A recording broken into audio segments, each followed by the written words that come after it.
महाराष्ट्राचे नवीन सीएम म्हणून देवेंद्र फडणवीस हे आता शपथ घेणार आहे। हे डिसिजन फायनल झालेलं आहे।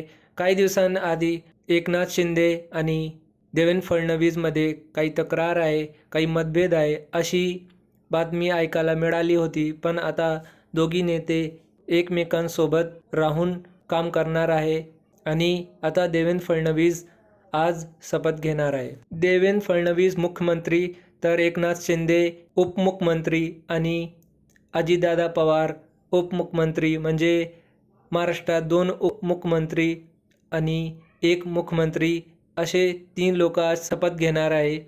तर त्यांच्यासोबत काही दुसरे नेते मंत्रिपदाची शपथ घेऊ शकता अशी बातमी ऐकायला मिळाली आहे। आज मुंबईमध्ये एक मोठा समारंभ आहे।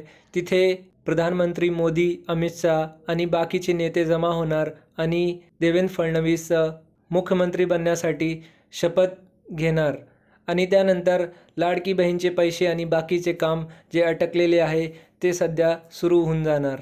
तुमचं मत काय आहे? तुम्हाला काय वाटतं कोण मुख्यमंत्री बनायला पाहिजे होतं ते आम्हाला तुम्ही कमेंट करून सांगा आणि व्हिडिओला शेअर करा आणि चॅनलला सबस्क्राईब करा। धन्यवाद।